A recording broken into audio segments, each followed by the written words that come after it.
falar um bocadinho sobre a estruturação do território, não da parte da transformação do território geologicamente, não é? Isso será para pessoas mais sabedoras, mas a falar um bocadinho como é que o concelho se estrutura e como é que ele foi evoluindo ao longo do tempo. Para a Idade Média, infelizmente não temos muitas referências. Como territórios de recente formação geológica, as informações que temos são para áreas que hoje nos aproximariam mais do concelho de Vagos, por exemplo, não é? De Sousa, dessa região, mas temos já no século XI, no século XII, referências a povoamento e a presença de poderes e de senhores no que hoje podemos classificar o atual território ilhavense.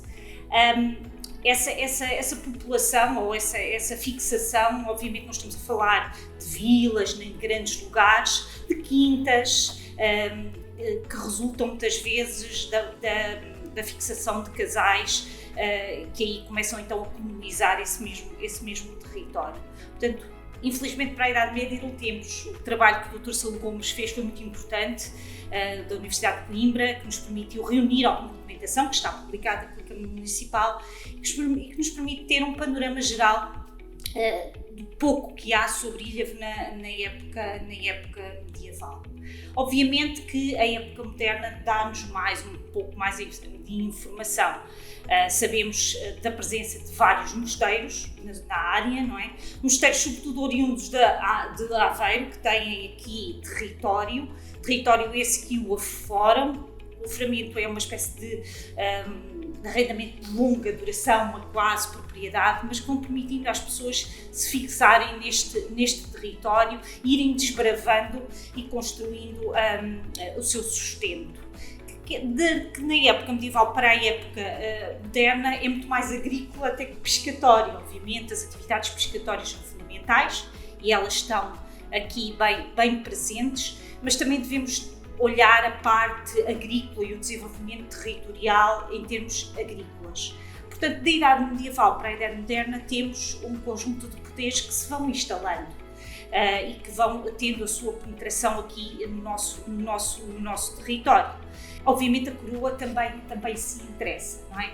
E isso também é importante. Temos referências do reinado de Dom Dinis e depois as terras de Ilhavo em conjunto com outros lugares, e algumas localidades que começam sempre a aparecer ligadas ao nome de Ilhavo, por exemplo, Vila do Milho ou Verde Milho, e o lugar de Sá, que é uma espécie assim de peça do puzzle que não encaixa, não é? Porque Sá pertence obviamente a Aveiro, fica ali na zona das Barrocas, mas que aparece sempre ligado ao território ilhavense.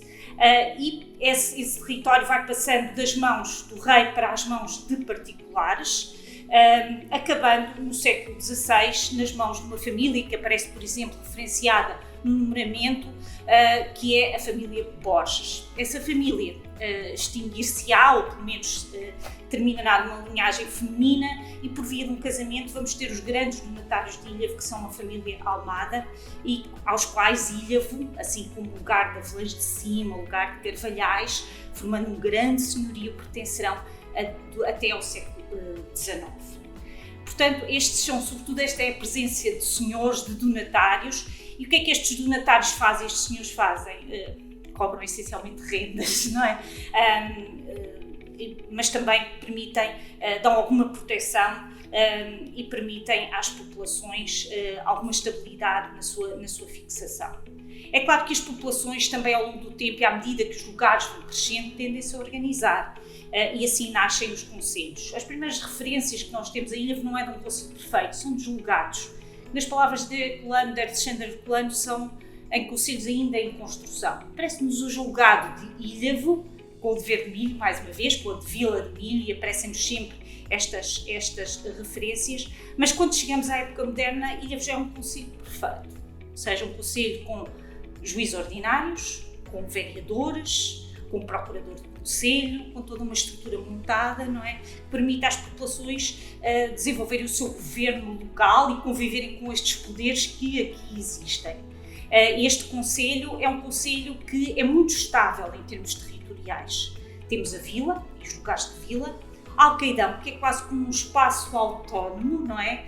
Como um pequeno lugar que a seguir à vila tem uma população significativa, mas depois temos a Légua, temos a Presa, temos os Moitinhos, as Moitas, temos a Valdilha de cima e de baixo, que é muito importante, temos as Quintãs, lugares que hoje não pertencem ao concelho, Quintãs, Quinta do Picado, Verde Milho, que pertencia, e aquele enclave que se situa na cidade de Aveiro, que é o lugar de Sá. Portanto, temos este arranjo territorial, vai se manter até ao século XIX. O que é que falta aqui? Faltam as Gafanhas, não é?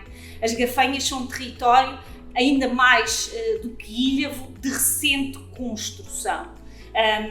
As Gafanhas pertenceram até aos anos 50 do século XIX a Vagos e muito ligadas à Casa de Aveiras Vagos.